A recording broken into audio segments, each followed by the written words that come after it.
pubblico ministero può continuare.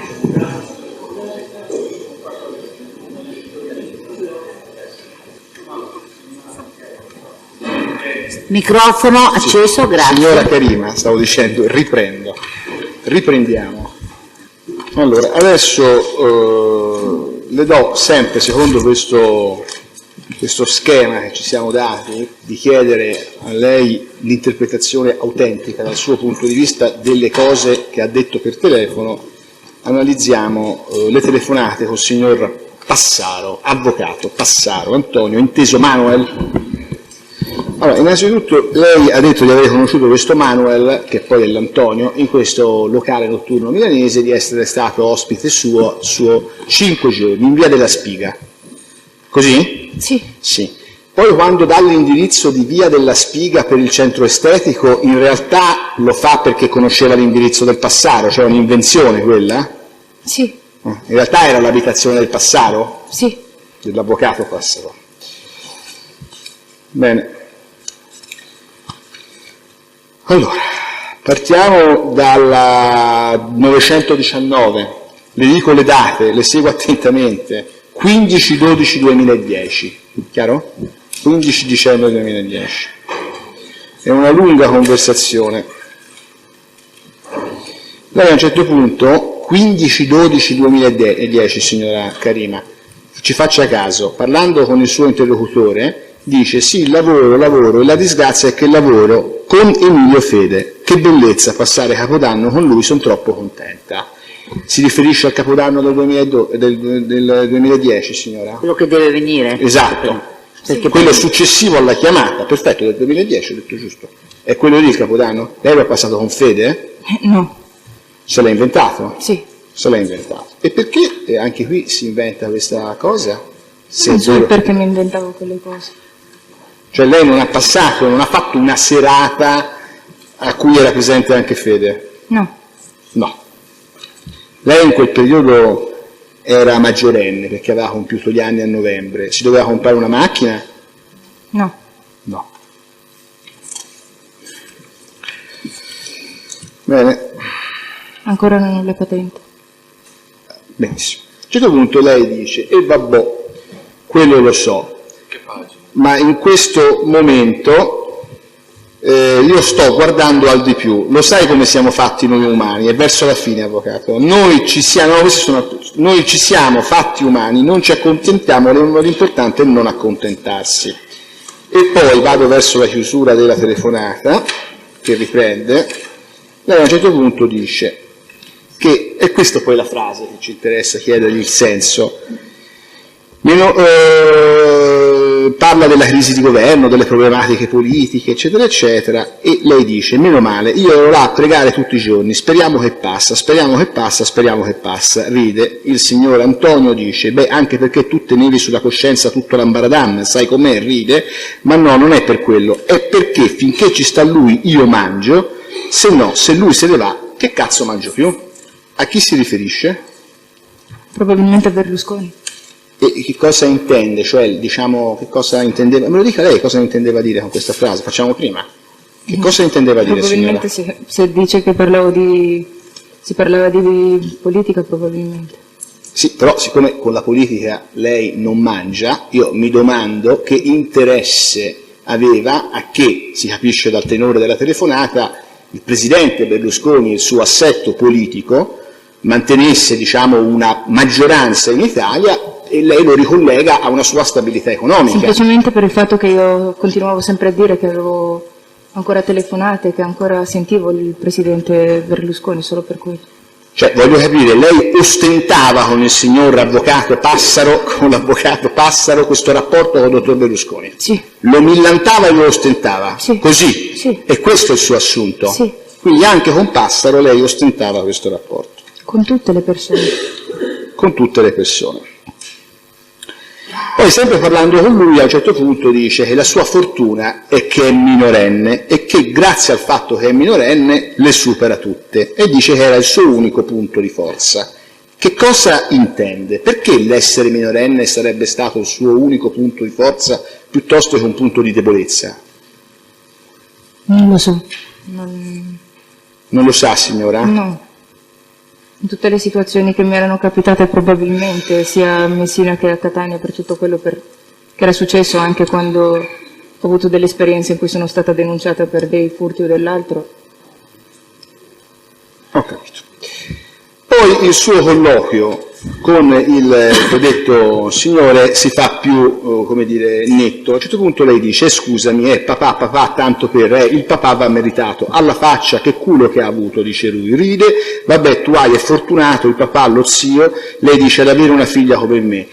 E Antonio dice: come lo chiami, lo zio, il nonno, come lo chiami? Ride, e no, papi. Antonio, siamo a posto, risoliere, madonna mia, fai come la napoletana, il papi lo chiamava, no, la napoletana è un'altra cosa, io sono un'altra, hai capito, chi è? No, quella è la pupilla, io sono il culo, ride, ecco, mi fa piacere, quella è la pupilla e tu sei il culillo, gli dice lei, e vabbè, non fa niente, risatine, meglio di niente, il culatello, sto scherzando. E il tono della telefonata, per la verità ci sono delle risate, no? Era scherzoso oppure lei si riferiva effettivamente ad una intimità che aveva avuto col Presidente? Era scherzoso e tiravo delle battute ad Antonio Passaro raccontando cose anche non vere, perché come ho detto già prima non conoscevo neanche la Noemi Letizia, anche questa cosa di papi l'ho presa da lì.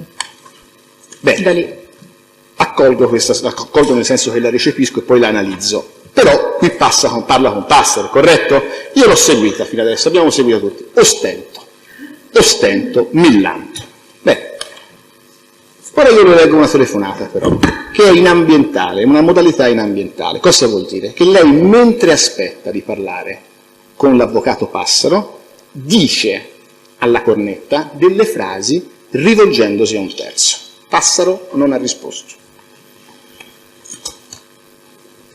Non è che venivano a dirle tutto, le dice una signora presente insieme a lei, poi lei ci dirà chi è. No, il problema non è stato il caso di una minorenne, il problema era Letizia, ed era praticamente una ragazza che era maggiorenne, ha fatto il compleanno e lui è andato al suo compleanno. Lo so, l'ho visto, sì.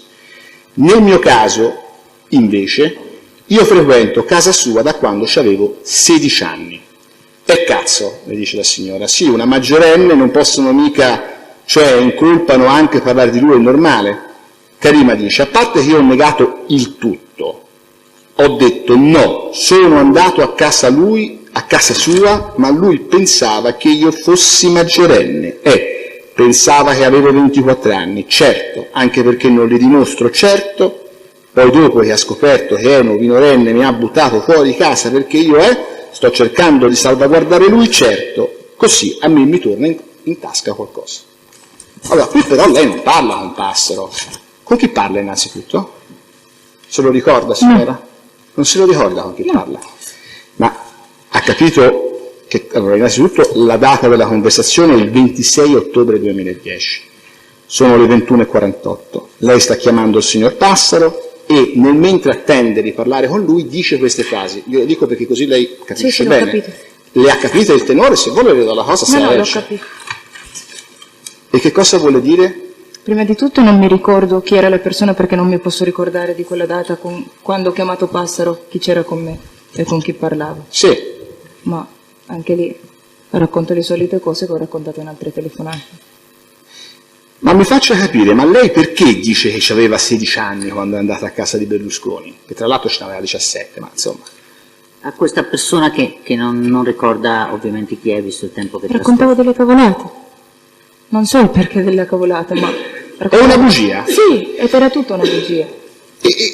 Però lei dice: io racconto bugie perché millanto, enfatizzo un rapporto con una persona potente, lo si può dire, spero di non offendere nessuno, potente oggettivamente, intendo, che ha un ruolo, diciamo, che ha un ruolo politico del paese, ostento questo.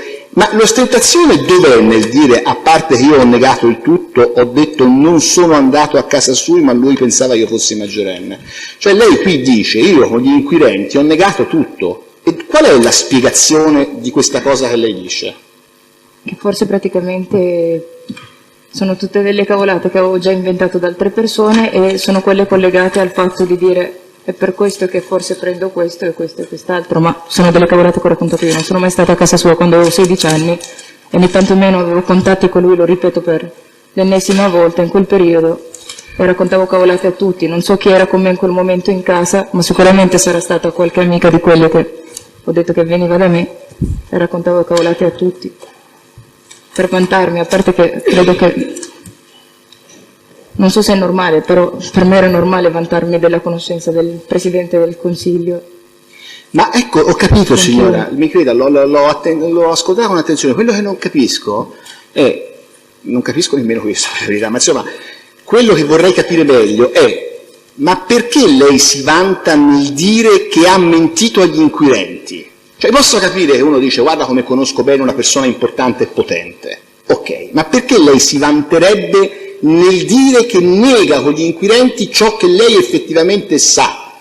Non lo so, ho dato versioni diverse in tutte le bugie che ho detto, come le ho già spiegato non avevo una normalità io stessa, cioè l'ho acquisita da poco, stando con una famiglia e vivendo una vita normale in cui non mi sballotto da destra a sinistra scappando da un posto all'altro. Finalmente c'è delle persone che si interessano a me, finalmente posso tornare nella stessa casa, ho lo stesso armadio, lo stesso letto, ho una persona che si interessa a me e ho imparato ad essere normale, grazie a questa persona che mi sta al fianco tutt'oggi. Per quello però che, diciamo poi, come dire, oggettivamente rileva, insomma comunque rileva, al di là dell'oggettivo, sono false queste affermazioni? Sono tutte cose. Sono inventate, sì. Lei assume che sono inventate? Sì.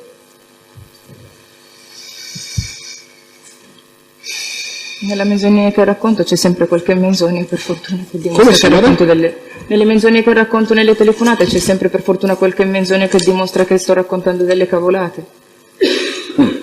Senta, lei ha avuto contatti diretti telefonici con il ragionier Spinelli? Sì.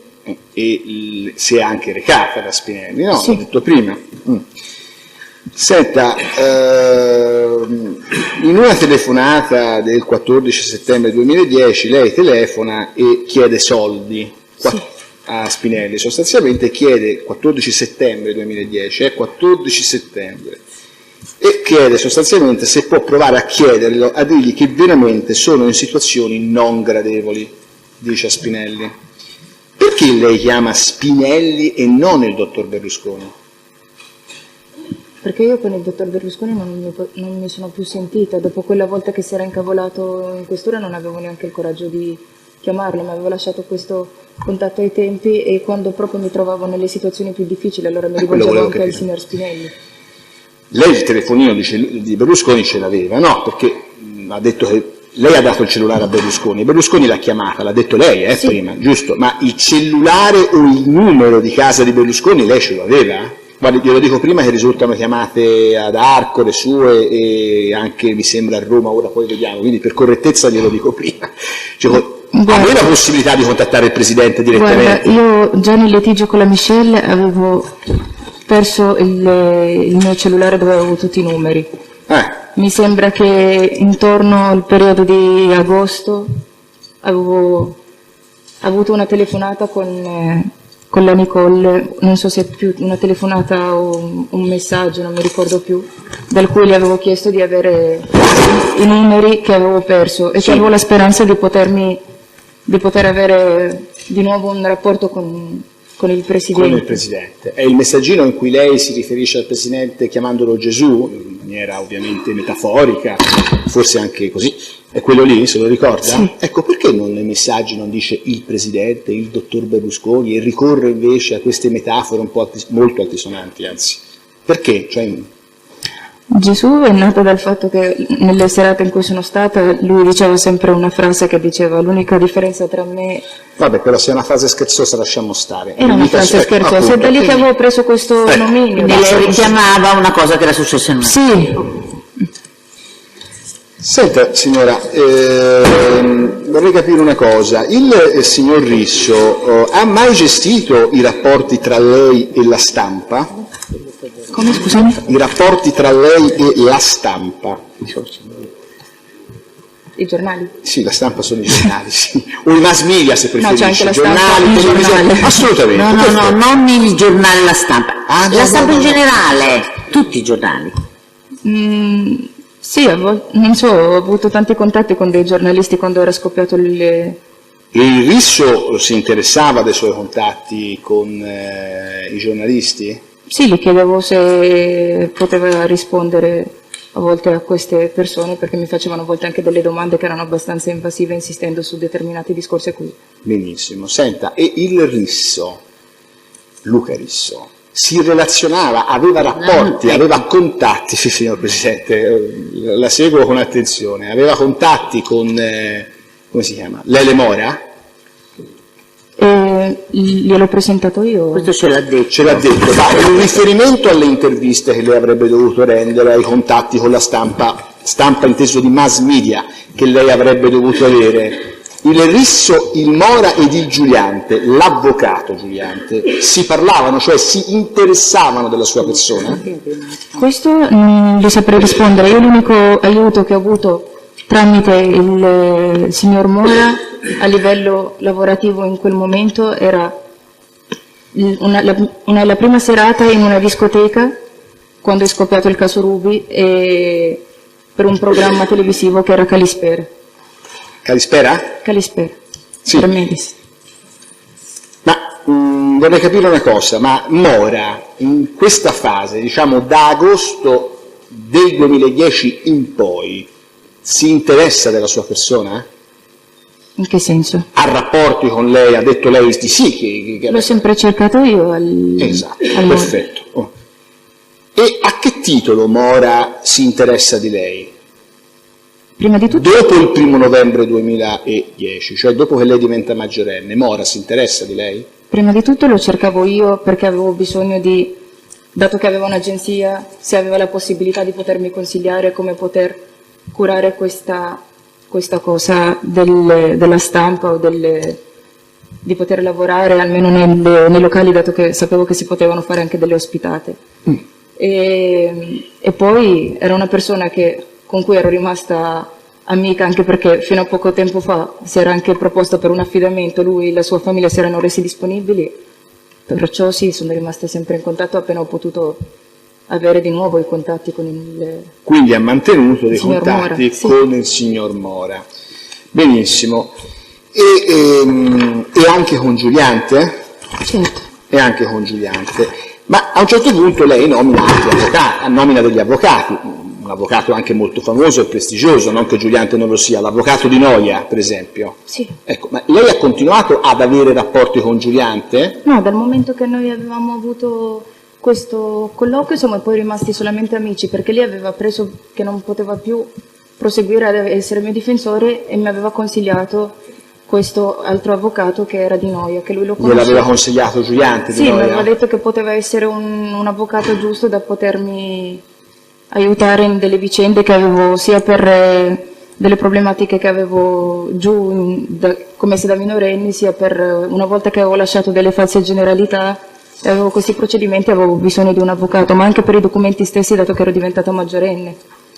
Senta, e Risso, Luca Risso, lei a quel punto era una signora maggiorenne, una ragazza maggiorenne, l'ha mai rimproverata, richiamata per il fatto che lei aveva reso interviste parlando del presidente Berlusconi? Sì, a volte mi diceva che sbagliavo risposte, perché diceva è meglio che stai tranquilla, perché devi rispondere a tutti, possono strumentalizzare ogni parola che dici, ma un comportamento normale di un compagno che mi sta Esatto, vicino. stavo chiedendo questo, erano interventi affettivi, a tutela affettiva sua, cioè affettuosa nei suoi confronti, di un fidanzato, a questo punto si può dire? Certo. Sì? O erano concertati, cioè studiati insieme a Luca Giuliante questi interventi, a Lele Mora? Ma no, era il mio compagno e gli interessava tutelarmi nella forma in cui ero molto più giovane di lui e meno inesperta in quello che poteva essere il mondo di fuori e come potevano essere strumentalizzate le mie parole. Ho capito, signora. Perché c'è un'intercettazione che è la 2200 del 7/1/2011 che riguarda proprio Luca Del 7 gennaio 2011. Gennaio 2011.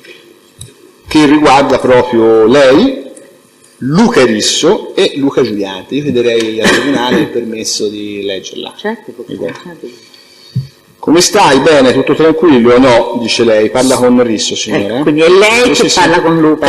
Con Giuliante, poi interviene Risso, poi interviene Risso. È lei che parla con Giuliante. Cosa è successo? Oggi ho fatto un'intervista con Repubblica e poi parla del fatto che anche una figlia del dottor Berlusconi ha reso delle interviste. Salterei questi passaggi perché non ci riguardano, insomma, nel senso non sono strettamente pertinenti. E poi lei si lamenta di Risso che interviene, dice Rubi, invece Luca praticamente era perché l'abbiamo fatta al Fellini, ero già, da tutta una serie di spiegazioni, e poi dice Luca, ma però no, questo vabbè, questo è normale, intendo dire, io lo leggo signore, questo è il passaggio, dice Luca Giuliante, ne condividete un pezzo insieme, che lui intervenga, diciamo che è nell'ordine delle cose, cioè lei si lamentava un po' del fatto che Luca Risso fosse troppo interventista rispetto alle dichiarazioni che deve rendere lei, dice sono fatti miei, e Giuliante dice è normale che lui interventa, però Rubi, perdona se quello che hai detto è quello che hai riferito a me, mi sembrano in realtà delle risposte molto pertinenti, cioè tu non è che non devi parlare del Presidente, in fin dei conti è una persona che hai incontrato, è una persona che ti ha aiutato, è una persona che conosci. Rubi, te lo passo un secondo, va, te lo passo, e gli passa Risso. Pronto, ciao Luca, come stai? Ciao, bene, tutto a posto, tutto bene. No, stavo dicendo a Rubi una cosa, poi non ho capito perché mi ha passato te, ma perché? Perché abbiamo discusso poco fa, perché è venuto qua un giornalista di Repubblica, sì, me l'ha detto, lo conosco, mi ha detto guarda, possiamo fare un'intervista a Rubi su quello che sta facendo adesso. Sì, cosa fa adesso? Gli ho detto, guarda, fa una vita normale, lavora con me, mi dà una mano, è Risso che parla. Ora comunque l'ho messa in regola come cameriera qui da me, poi impara, insomma, va in piscina, va in palestra, fa una vita normale, posso fargli un'intervista su questo? Gli ho detto, ma guarda, non lo so, vediamo, lui fa, sì, questo la facciamo, va bene, ok, dico la facciamo, io ho detto, non è neanche il caso di chiedere né a Massimo né a Luca Giuliante, no? Se la vuoi fare così. Sì, ho detto, non gli chiediamo, va bene. Adesso ho visto che invece ha risposto, dice Risso, a Cossi sul Presidente. E gli risponde Giuliante, ma guarda, io Luca stavo dicendo questo a Rubi, in fin dei conti lei l'ha conosciuto, lei l'ha aiutato, lui l'ha aiutata, è inutile far finta che l'argomento non esista, l'importante è dare sempre delle risposte pertinenti. Rubi mi diceva che gli hanno domandato e lui e lei che cosa ha risposto, francamente la cosa mi sembra molto pertinente. Ecco, io questo volevo sapere, come mai il Giuliante, l'avvocato Giuliante, continua ad interessarsi della sua vicenda personale, al punto che Risso sente il bisogno di dialogare con lui, anzi è lei che gli passa Risso. Cosa c'entra Giuliante? Che è l'avvocato di Mora, era l'avvocato di Mora, sottolineo. Primo, la telefonata inizia con la lite con Luca Risso, ma per il semplice motivo che come non ho mai seguito le regole dei miei genitori, non le ho mai seguite in comunità, non ascoltavo tantomeno quelle dette da un fidanzato per il semplice motivo che sei il mio compagno non devi farmi da padre. E ogni consiglio che mi dava lo vedevo una cosa come per sminuirmi, per farmi sentire bambina data la differenza di età che avevamo.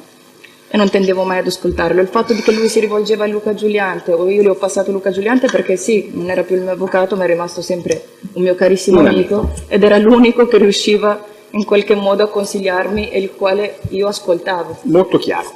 Però io le faccio questa domanda. Il 6 ottobre 2010 l'avvocato Giuliante ha lo scrupolo, direi quasi lo zelo, di verificare profili di eventuale incompatibilità nella gestione, diciamo così, giuridica delle sue problematiche. Poi però molto dopo, perché siamo nel gennaio del 2011, continua ad interessarsi di lei. Non aveva ravvisato profili di incompatibilità? L'avvocato Giuliante, e sì. Il mestiere erano una cosa, il lato umano e l'amicizia era tutta un'altra cosa. Quindi era solo avvocato, era un problema di ricevere un incarico formale, vuole dire sì. Lei? Ho capito, molto bene.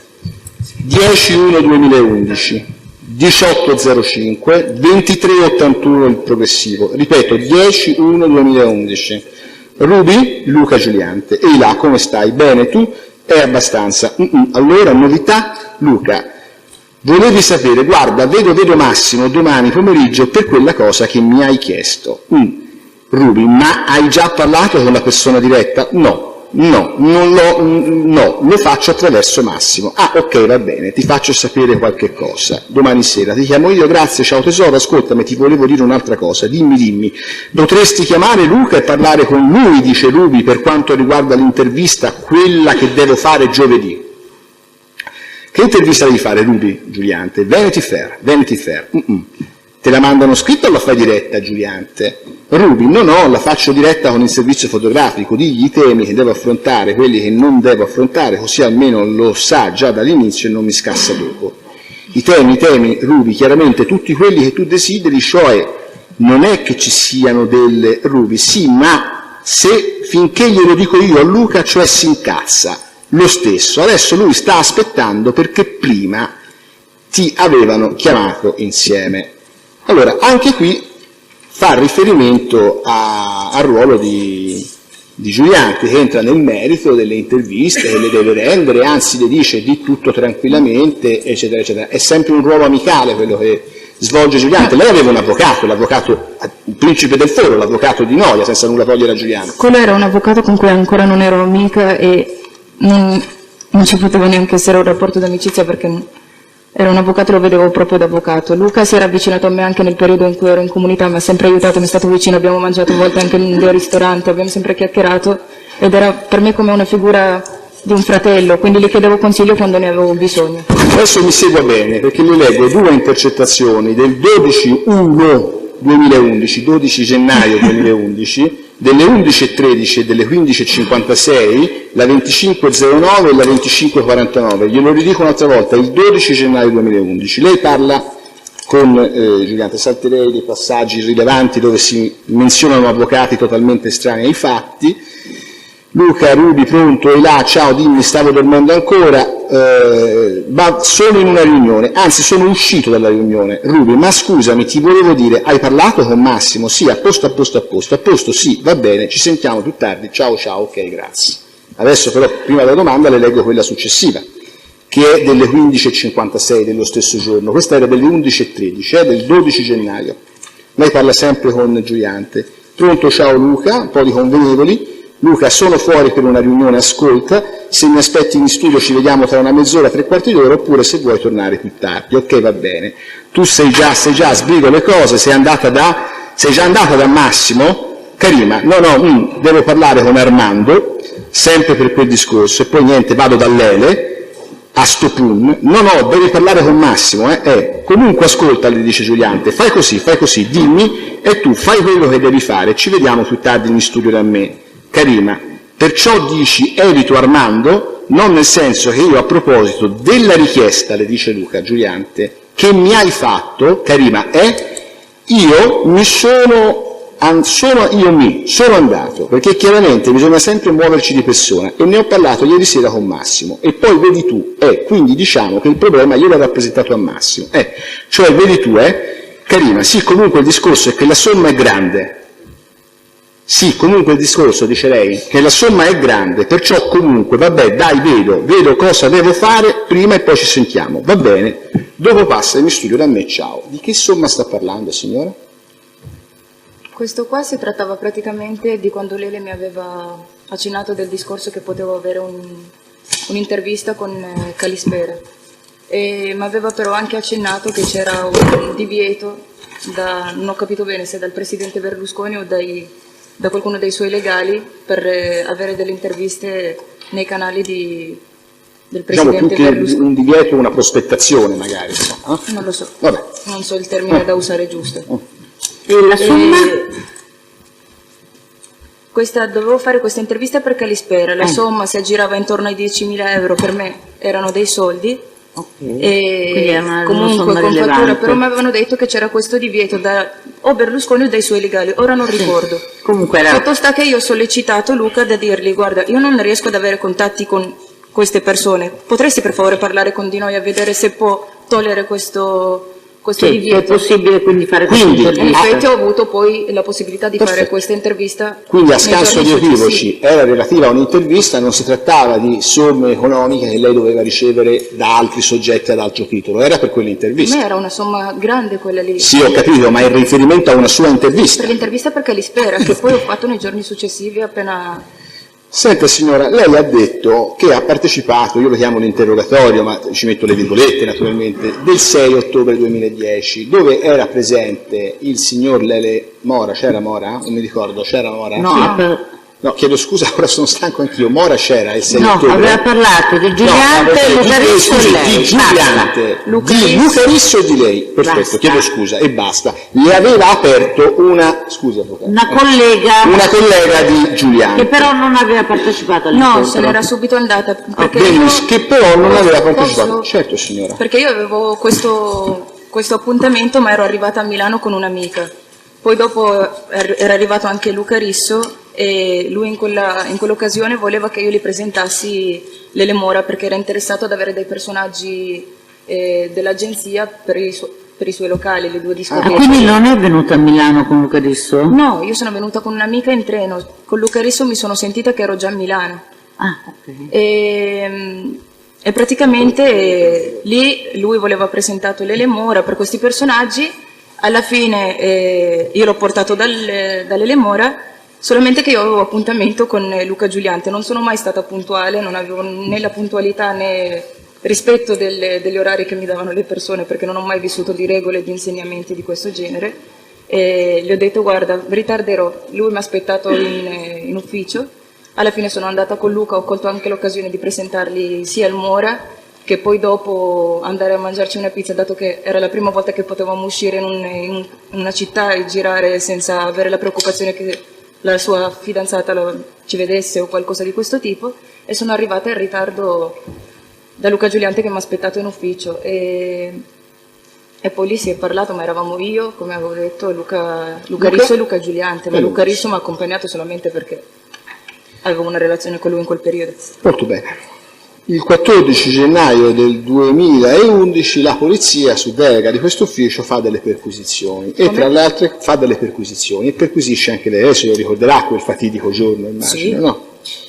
Faccio riferimento alla relazione tecnica, lo dico al Tribunale, inerente all'estrazione dei dati contenuti sui supporti informatici sequestrati ad Elma Ruga e Karima detta Rubi e fanno l'elenco di quello che è stato trovato. All'interno di un supporto informatico, di un computer, viene trovato un memoriale, un documento, chiamiamolo così, un documento, che risulta formato dall'analisi forense, una tecnica che usa la polizia per capire quando un file viene creato, cioè materialmente digitato nel computer. Scritto nel computer. Viene trovato un documento, cioè un file, formato il 2 ottobre 2010 alle ore 18:50, che io le leggo. Ho conosciuto Emilio Fede nei vari concorsi di bellezza a cui ho partecipato, Miss Muretto, Miss Curva del Sud e Miss Venere. Lo stesso Fede mi diede il suo contratto promettendomi lavoro a Milano, mi diede il suo contatto promettendomi lavoro a Milano. Dopo circa 2 mesi mi trasferivo a Milano. Il signor Fede mi portò nell'agenzia di Lele Mora.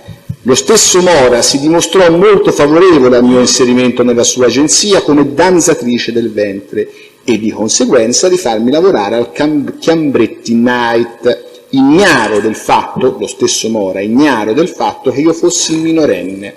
Nei 3 mesi successivi venivo chiamata da Marco Zorzetto, segretario della LM Production, per partecipare a diversi programmi TV, tra i quali Pupa e Secchioni, leggo testualmente, L'isola dei famosi, il Grande Fratello. Ho sempre respinto ogni richiesta di fare un casting perché sapevo che avrebbero scoperto la mia età. Non mi chiamò Lele per conoscere i motivi dei miei rifiuti, visto che ero andata io a farmi mettere in agenzia. Dopo alcuni giorni mi chiamò Lele Mora per dirmi che avrei dovuto andare ad una cena. Io pensavo che fosse stata una scena dove avrei dovuto fare immagine, invece la sera stessa mi vennero a prendere a casa 2 auto, di cui una dei carabinieri ed una con autista, per accompagnarmi a Villa San Martino per una cena a casa del presidente Silvio Berlusconi. Il presidente mi accolse in maniera molto calorosa, tra virgolette calorosa, con molti complimenti. Alla serata parteciparono circa 30 ragazze. Cenammo con musica dal vivo e il presidente mi dedicò anche una canzone. A fine cena saremmo dovuti andare al Bunga Bunga, aperta parentesi, il suo harem personale, virgola, nome copiato dal suo caro amico libico Gheddafi, chiusa parentesi, punto. Io mi rifiutai dicendo che volevo andare a casa. Il presidente mi chiamò nel suo studio e mi disse che avrebbe potuto cambiare la mia vita. Risposi che avrei accettato. ringraziato se l'avesse fatto per umanità, ma non per averne un tornaconto. Si mise a ridere e con tono sarcastico mi disse che non cercava tornaconto e che lui poteva avere tutto quello che voleva. Io gli risposi che non ero tra quel tutto fra virgolette, si mise a ridere e mi diede una busta con preghiera di aprirla. Successivamente in auto e mi lasciò andare via. Manca l'accento, ma è testuale, mi lascio andare via. Arrivata in auto aprì la busta e trovai un collier d'oro con diamanti di Damiani insieme a 46.000 euro. Ero molto contenta, ma non capivo la motivazione di quel regalo. Ritornai a casa del presidente altre 3 volte. Lui credeva che io avessi 24 anni. Quando scoprì la verità non mi volle più vedere. Così ridendo gli raccontai la verità sulla mia vita. Mora si arrabbiò molto e la sua prima reazione fu di mandarmi via dall'agenzia. Dopo 2 giorni mi chiamò ovviamente per venirmi a prendere. Io mi aspettavo il rimprovero, invece mi disse che voleva prendermi in affidamento. Ero felice perché finalmente avrei avuto una famiglia. Peccato per la legge di merda italiana che mi portò in comunità. Allora, l'ha fatto lei questo documento? L'ha scritto lei? Sì o no? Sì. No, signora, guardi il tribunale, scusi. Ma non c'è problema. No, ma l'ha scritto lei. Perché l'ha scritto? Perché questa cosa che avevo scritto era sempre collegata al discorso di quando Luca Giuliante voleva sapere se c'era incompatibilità. Mi aveva chiesto per 2 settimane di vederci e non mi ero mai presentata a Milano, era a Genova. A quel momento mi ha chiesto: per favore, non puoi venire, ma almeno scrivimi un'email dove mi spieghi cosa hai detto più o meno sulla vicenda di Lele e tutto quanto. E io ho scritto quello. E gliel'ha mandata? No, non gliel'ho mandato, in effetti poi dopo si è avuto... Era proprio quello che io le volevo chiedere, perché volevo capire, visto che questo è un documento informatico, cioè in un computer, perché non mandargli un'email, così Giuliante aveva materia per profondersi nell'analisi dell'incompatibilità e andare invece il 6 ottobre personalmente nello studio dell'avvocato? Perché poi mi è capitata l'occasione di andare a Milano e quello lì non l'avevo neanche scritto corretto, avevo scritto delle cose così, a volte anche delle panzanate. Ecco appunto, adesso arriviamo alle panzanate, come dice lei. È vero quello che dice qui dentro? No. È falso? Alcune cose sono vere, altre sono false. Ma io non ho capito, signora, veramente non ho capito. Cioè, qui lei dice, scrive quello che vuole dire a Giuliante, quello che vuole riferire a Giuliante? Io lì cercavo di ricordarmi quello che avevo detto quando ero con i PM, da poter vedere e far capire a Giuliante dove stava l'incompatibilità con... Quindi questa... Scusi, Presidente.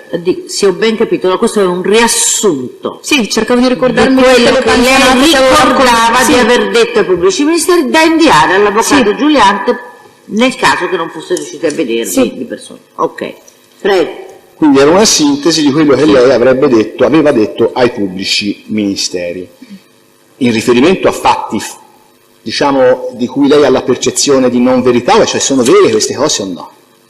Questo che c'è scritto qua dentro è vero o no? Ci sono le cose, alcune cose che sono vere. Ci sono cose vere e cose che non sono vere. Perché qui, signora, lei fa riferimento ai 46.000 euro in una busta e a un collier di diamanti, di Damiani, che lei trovai un collier d'oro con diamanti e 46.000 euro. Sì, mi sembrava che era la versione che avevo dato ai PM quando mi hanno sentito, però io i soldi che avevo ricevuto in realtà erano i 3.000 euro. Ma allora, signora, siccome è inutile sottolineare che siamo stati di una correttezza palmare e dimostrabile, ma al di là di questo, lei perché ai PM ha detto delle cose non esatte? Ma guarda, non lo so neanche io, non sapevo qual era il vostro ruolo, come non sapevo neanche qual era il ruolo del Giallongo né di nessuno di cui si presentava, non sapevo neanche perché ero sentita in quel periodo.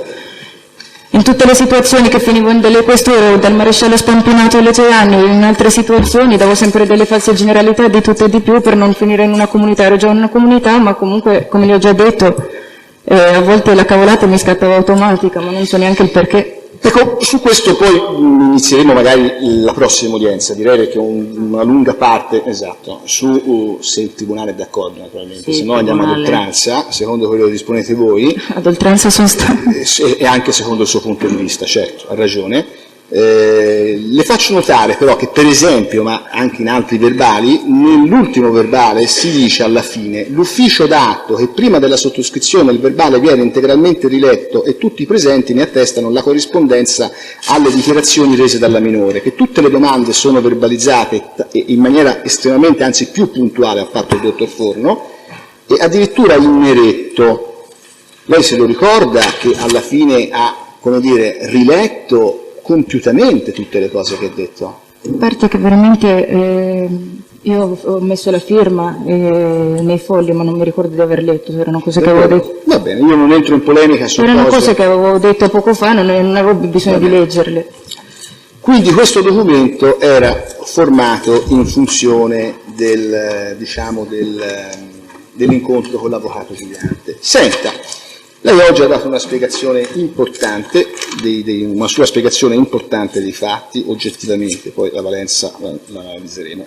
Io vorrei capire una cosa però, signora, perché qui ci sono una serie di intercettazioni che riguardano il suo attuale compagno Risso, che il 6/10/2010 si interfaccia tramite SMS con la sua allora fidanzata dottoressa come si chiama? Serena Facchineri, che poi è venuta a deporre qua, la dottoressa Facchineri. E lei dice il Risso: sono nel mezzo di un interrogatorio allucinante, ti racconterò ma è pazzesco, stai attento, ricordati Grano, risponde la Facchineri. Io sono ancora qui, è sempre peggio, quando ti racconterò, se potrò, ti renderai conto, siamo solo a gennaio 2010 e in mezzo ci sono pezzi dal 90. Non so che cazzo ci faccio qua, se vuoi ti chiamo e capisci, ti chiamo, rispondi ma non parlare, e solo se sei nel silenzio assoluto ok. Lui la mette in linea, evidentemente, e lei gli dice qualcosina, la Facchineri, la dottoressa Facchineri, ma prendeva male, ma dove sei? Perché stanno interrogando Ruby? Perché tu ascolti tutto? È Lele o solo l'avvocato? E lui risponde: c'è Lele, l'avvocato, Ruby, un emissario di lui, L maiuscola, virgola, una che verbalizza comunque tranquilla, è tutto tranquillo, sono qui perché pensano che io sappia tutto. Poi dopo c'è un altro messaggio, ciao, ci sentiamo dopo, e una telefonata. Ma Risso, lei ha detto che è molto fantasiosa, no? Che racconta un sacco di balle e che io ho parlato di omologazione egotica, cioè di un modo di accondiscendere all'altro, lei mi ha dato ragione, ma anche Risso è come lei, cioè qui mente Risso? No, ero la sua amante, cosa doveva dire alla sua fidanzata, dato che lui non era in casa? E per giustificare la sua presenza scrive che c'è anche una che verbalizza Lele Mora e un emissario di lui con la L maiuscola? Ha preso forse spunto da quello che stavo raccontando in quel momento. Cioè, comunque l'assunto... E ha preso pure lui, ha raccontato delle cavolate alla sua allora attuale fidanzata, dato che era con l'amante. Probabilmente in quel momento non eravamo più neanche nell'ufficio di Luca Giuliani. Comunque l'assunto è che queste cose sono false, cioè che Luca Risso ha inventato... No, le raccontava la verità, era in compagnia dell'emissario e non era con... Io sono gentile, ma lo sia anche lei. Io volevo dire questo: che bisogno aveva Risso per giustificarsi con la sua compagna di inventare la presenza di un emissario di lui, non si sa chi sia lui, si può immaginare, o di Ruby, o di Lele Mora, o di una che verbalizza? Ma perché non so dare le spiegazioni, già non so dare spiegazione delle cavolate che sparavo io, posso dare mai spiegazione delle cavolate che sparava lui all'attuale fidanzata? Insomma, lei qui mi dice che Risso ha inventato, questo è il... Ma è normale, era come un amante. Sta dicendo che quelle persone che erano presenti, quello che ha detto lei, e non sa per quale motivo Luca Risso... Esatto. Probabilmente perché ha trascorso la serata con me. Ci sono poi due lunghe intercettazioni con il Risso, e una che riguarda il Risso e la sua ex fidanzata, la Facchineri, dove a un certo punto lui dice: lei e Su che si sono fermati, do i riferimenti, chiedo scusa, 7/10/2010 00:39, Quindi di sera... 7/10/2010? Sì, è la famosa mezzanotte 40, dopo la cena, la pizza, eccetera, eccetera, nell'ufficio di Giuliante, nello studio di Giuliante. Lei e Su che si sono fermati un attimino perché siamo alle scene arde con il P, con la persona, ma figurati, sì, con lei, poi ti racconterò tutto, eccetera, eccetera. Ora, signora, nel documento che noi abbiamo trovato nel computer, noi ufficio requirente, non c'è traccia di scene hard. Cioè lei lì, hard immagino si possa dire, no? Vuol dire sessuali, hard, giusto? Corretto, signora? Sì o no? Cosa? Ard è in riferimento a sessuale, immagino, non c'è traccia in quel documento.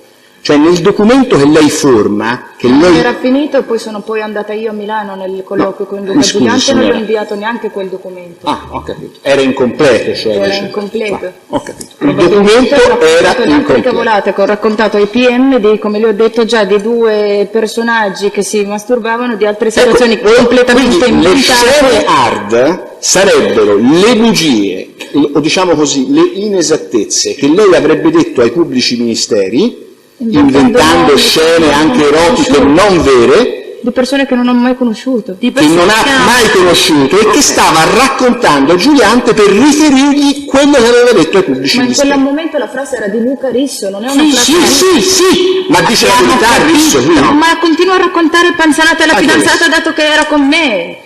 E forse però lei non ha capito, vabbè. No, ma no, il discorso No, è io abbastanza posso aver chiaro. capito l'orario, ma Aspetta, lui doveva motivare anche... mi stia a sentire un attimo. Allora, il discorso è molto semplice. Lei ci ha detto quello che c'è scritto nel documento che ho scritto io sono un tentativo di riassumere le cose che ricordavo di aver detto ai 2 pubblici ministeri. Sì. Punto. Poi sono andata, invece il documento non l'ho mandato, sono andata al colloquio con Giuliante e in questo colloquio, a questo punto glielo domando io, lei ha fatto anche riferimento a quelle scene che ha detto prima, a cui non ha mai assistito, che non sa che siano avvenute, eccetera, eccetera, tra personaggi famosi, scene di carattere sessuale? Lei a Giuliante in quell'incontro Sì. ha raccontato altre cose rispetto a quelle che ci sono nel documento? Avevo raccontato in un incontro determinate cose, ma ora non mi ricordo di quell'incontro io che cosa ho raccontato esattamente. Sì. Ma di certo il documento del computer era incompleto e non l'ho mai inviato. Quindi lei ha raccontato anche altre cose, Certo. che quello era incompleto.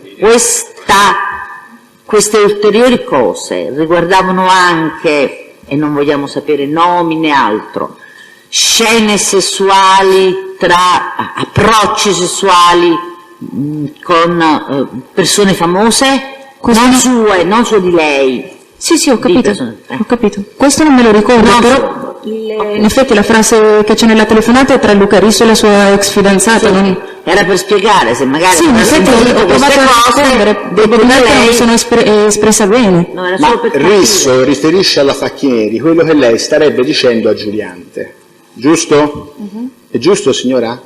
Allora, Secondo A la volte lettura. raccontando anche delle No, cavolate. aspetti, Aspetti un attimo, stiamo cercando di capire. Esatto. Siccome Luca Risso scrive queste cose, ok? Stiamo cercando di capire se siano, in soldoni, bugie di Luca Risso o bugie che lei stava raccontando a Giuliante. Perfetto. Era solo questo. Era Cercare di Sono capire. bugie di Luca Risso che inventava la fidanzata dato che stava con me e non aveva da dare spiegazioni. Ok, basta. Era questo, la ringrazio. Bene, signor Ci Presidente, fermiamo tutti, ecco, esatto. perché siamo tutti esausti. Allora, perché rimanga il verbale, signora, le devo chiedere la cortesia di tornare il prossimo venerdì 24, speriamo di Possiamo fare alle terminare. 10, se non le dispiace. Lei arriva da Genova alle 10, forse è meglio anche per lei. Sì, grazie. Alle 10 ci vediamo e speriamo di finire, così poi la liberiamo definitivamente. Speriamo, grazie. Adesso vediamo l'intercettazione che le è stata già introdotta, quindi mi muovo sempre nel perimetro delle domande fatte dal Tribunale, con il padre, il signor Mamed El Maroug, 26/10/2010. 26/10. Pronto? Progressivo 6348, RIT 3245. È lei che parla con il suo papà. Pronto, chi è? Allo, sì, è successo un problema grande, dice lei. Di cosa? Hai letto? Tu non leggi nei giornali né niente, perché qual è il problema? Dimmi, gli dice il suo papà. Vai, se puoi domani compra i giornali, come si chiama? Settimana scorsa sono uscito su quello, sul Corriere, su tutti i giornali d'Italia. Sì, e oggi sono uscita anche su un altro giornale, è importante, gira tutta l'Italia. L'importante è che non c'è scritto, Karima, sempre, su come si chiama, c'è scritto sul nome, ma non c'è scritto né cognome né niente. A proposito del mio incontro con Berlusconi. Segue breve pausa di silenzio. Hai capito? Dice Karima poi. Adesso è arrivato, io sono con l'avvocato e stiamo parlando di proposito di questo. Dobbiamo trovare una soluzione. Mi ha detto come si chiama. Gli ha detto Silvio, gli ha detto dille che le pago il prezzo che vuole, l'importante è che tenga la bocca chiusa e che neghi tutto e dica che può dire anche che è pazza, l'importante è che mi tiri fuori da questi affari, che non ho mai visto una ragazza che abbia 17 anni e che non è mai venuta a casa mia. Adesso stiamo parlando di questo, ti chiamo dopo, quando finisco con lui ti chiamo. Ecco, signora Emma Rughe, io l'ho seguita, mi creda, con grande attenzione. Lei dice, io mi vanto. Che ci volete fare? Ho un percorso di vita anomalo, sono una persona anomala, nel senso migliore del termine, di eccentrica rispetto a un percorso di vita normale. Però qui parla col suo papà, anche col papà si vanta, papà mi consenta, il padre è una persona importante nella vita di uomo. Non è mai vanta... stato presente come padre? Sì, guardi, io non voglio quindi ignorare stiamo su questo. discutendo di una, Esatto. di una telefonata che è intercorsa tra lei e suo Però padre, lei si vanta... non dei rapporti generazionali. Esatto. Lei si vanta anche col padre di avere chiesto 5 milioni di euro a Berlusconi, questa roba qua, anche col padre si vanta. Mio padre già non ci andavo d'accordo solamente per la voglia che avevo di andare a scuola e di voler in tal caso cambiare religione. Ecco. Figuriamoci se mio padre aveva letto quelle cose su un giornale. Mi scusi. Le ho dato 1000 spiegazioni anche a lui. Mi scusi, lei è teste e deve rispondere alle domande e la domanda è una vanteria questa anche rispetto a suo padre? Sì. Ok, il tribunale prende atto di questa risposta. Bene. Il 30 settembre del 2010, avete introdotto il tema, lei viene di nuovo intercettata col suo papà, Elmarug Mamed, e faccio riferimento al RIT progressivo 122, 30 settembre 2010. 30 settembre 2010. L'utenza intercettata è la sua. Allora, sono in piedi, sto aspettando, dice Mamed, suo papà, tua mamma vicino alla gendarmeria. Il termine usato è in gendarmerie in francese, dice il traduttore. Il traduttore. Sono stanco di stare in piedi in quanto sto aspettando dalle 9 del mattino. Faccio riferimento che è il giorno in cui i pubblici ministeri fanno interrogare la sua mamma, come persona informata sui fatti, ovviamente. Sì, lo so, ho già parlato con lei e mi ha detto che sta da loro, non so, l'ho chiamata alle 9 circa ed era appena entrata da loro. Poi impreca un po' contro, diciamo, gli investigatori, quegli animali sono venuti qui e non sappiamo cosa stanno cercando di sapere. Dice Karima, Mamed, gli altri li stanno ascoltando, hanno instaurato con una linea, eccetera, eccetera. Sì, le fanno domande alla mamma, dice Karima, sì, lo so, Karima, le stanno facendo le domande, io l'ho chiamata alle 9 e mi ha detto che stava per entrare da loro, allora io le ho detto di non dire loro niente riguardo a Silvio, proprio niente. Sì, non dirà loro niente, dice il padre. Anch'io le ho raccomandato la stessa cosa. Bene, ma quelli dai quali volevi lasciare i soldi, per caso nel loro computer è uscito il nome Karima? Sì. E poi proseguo. Allora, signora, perché la mamma non doveva dire niente dei rapporti con Silvio Berlusconi alla polizia, che la stava sentendo su delega i presenti pubblici ministeri? Su tutte le cavolate che io avevo raccontato a mia madre riguardo ai soldi che inventavo di prendere da Silvio Berlusconi, perché erano cose non vere. Ho capito, cioè lei, sapendo di avere mentito alla mamma, si preoccupava che la mamma potesse a catena riferire le sue menzogne agli inquirenti, e questo è il suo assunto. Quindi lei a sua mamma aveva detto di avere ricevuto dei soldi da Silvio Berlusconi. Sì. E che cosa altro aveva detto di falso alla madre? Che avrei preso, non so più se 4 milioni e mezzo, 5 milioni o 6 milioni, che mi avrebbe cambiato la vita, che stai tranquilla anche se adesso esco sui giornali in questo modo e anche se mi stanno attaccando in questo modo, però faccio un cambiamento di vita e posso aiutarti. Sono le solite cavolate che raccontavo a lei ma che riportavo anche ai miei amici, ma giravano solo sugli stessi contenuti. Benissimo, l'ho seguita con attenzione, mi creda. Lei a un certo punto, subito, glielo dico subito, se vuole gliela passo anche, perché tanto l'ho già usata. No, ci mancherebbe.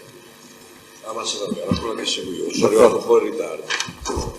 Vado avanti con il RIT progressivo numero 3103 del 30 settembre 2010 e parto dalla sua risposta. A un certo punto lei però chiama la mamma alle 9:51. Chiama la mamma, lei parla con la sua mamma. Pronto mamma? Zara, va tutto bene, va tutto bene. Zara, sono in quel posto di cui ti avevo parlato. Quale posto? Lì dove mi avevano detto di venire oggi. Sono appena entrata, la comunità. Hanno detto che vogliono parlarmi, non so cosa mi vogliono chiedere, dice la mamma. Zara, non so cosa mi vogliono chiedere. Solo tu da sola? Dice Karima. Ruby? Zara, mi hanno detto di entrare da sola e mi hanno mandato indietro tuo papà. E lei dice, sì, nega tutto su Silvio. Il termine arabo usato è alà Silvio. Tu non sai niente. Zara, cosa? Ruby, su Silvio, ti faranno le domande su di lui. Zara, non so chi è questa di cui stai parlando, su chi? Il presidente dell'Italia. Vabbè, qui c'è un piccolo errore. No, io non ne so niente, no, non nominerò nulla e non ci mandi nulla e non abbiamo preso nulla da te, va bene. Zara, la mamma, le dice, no, io non so niente, non nominerò nulla e non ci mandi nulla e non abbiamo preso nulla da te, va bene?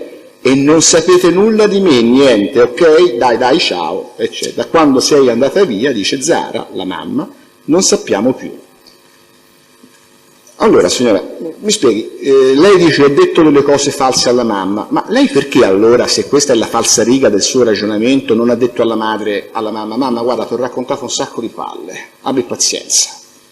E quindi spiega alla polizia diglielo, che sono tutte stupidaggini, che io ho detto un sacco di stupidaggini, di sentirmi che io spiegherò che ho detto tutte stupidaggini. Sono sempre stata la speranza io di mia madre per cercare di cambiarle vita e di poterla cambiare ai miei fratelli. Anche quando lavoravo a Catania ho sempre aiutato la mia famiglia con qualcosa di soldi. E il fatto che ci è scritto da mia madre, ma chi è Silvio, puoi capire quanto è informata sulle cose che realmente sono successe, se non delle cavolate che gli avevo raccontato io. Tua mamma è completamente estranea a questi fatti, ci mancherebbe, però lei ha capito il senso della mia domanda? No, mi dispiace, non lo capisco bene.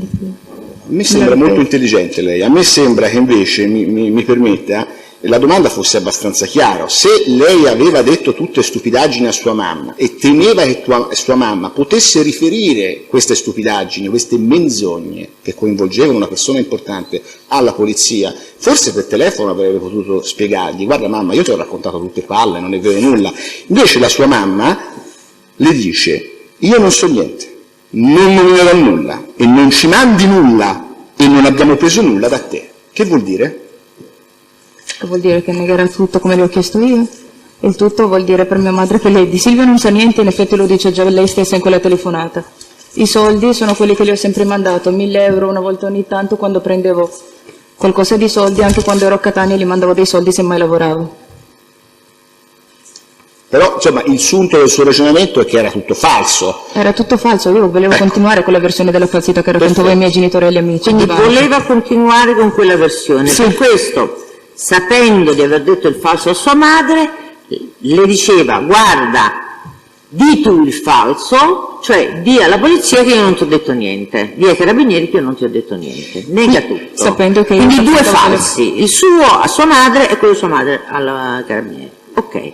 Quindi sostanzialmente lei non voleva smentirsi con sua mamma perché voleva continuare a fare la parte di una persona che in qualche modo aveva nelle mani una fortuna. E che poteva aiutarla.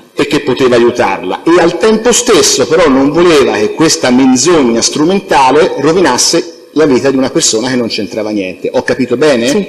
È questo il suo assunto. Sì. E così viene focalizzato al tribunale. Senta, lei ha Forse detto... non l'ho capita io questa. No, nel senso che è stata molto chiara e quindi rimane quello che ha detto. No, mi sembra che l'ultima frase io non l'ho capita, quella che aveva detto per ultimo. Assunto non Assunto. Pubblico ministero, traduca. Questo è il suo assunto, nel senso... Speravamo fosse Il punto comprensibile. del suo ragionamento alla fine è che i suoi rapporti con Berlusconi per la trattativa dei soldi non esistevano, che lei stava dicendo stupidaggini alla mamma. Sì.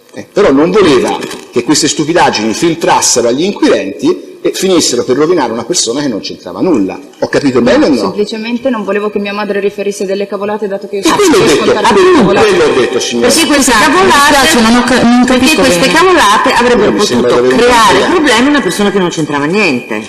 Posso, giudice, Presidente, solo un Veramente attimo. No, mi perdoni, volevo solo chiedere una cortesia. Posso? Che è questa. Karima El Mahrouk parla molto bene l'italiano, d'accordo? Ce ne sono accorti, scrive anche molto bene. Ed è una ragazza intelligente. Premesso questo, però, nel momento in cui le si fanno delle domande e le si contestano delle telefonate, se le si contestano in precedenza delle telefonate che hanno delle date successive, quali quelle che ha contestato prima, che hanno data di ottobre, cioè quando Karima è emerso il fatto sui giornali e parla di somme importanti, 4 milioni e mezzo di euro. Poi le si contestano successivamente delle telefonate che hanno date precedenti, se non ho mal compreso, settembre 2010, e le si chiede se sta parlando di denari, quelli di cui parlava nell'altra telefonata. Sono cose molto diverse. Non sono precedenti. Soprattutto non è Perdonatemi, questa. soltanto chiedere le date, perché invece io l'ho seguita con attenzione. Comunque, il avvocato, pubblico ministero. prendo la sua sollecitazione e le date, le ho sempre detto, l'accolgo. nel Ma lei senso- per gentilezza le ripeta, perché vorrei capire, ripeto. queste telefonate ultime con la mamma Sono settembre 2010, mentre le telefonate che lei ha contestato in precedenza sono di fine ottobre 2010. Sì, sì.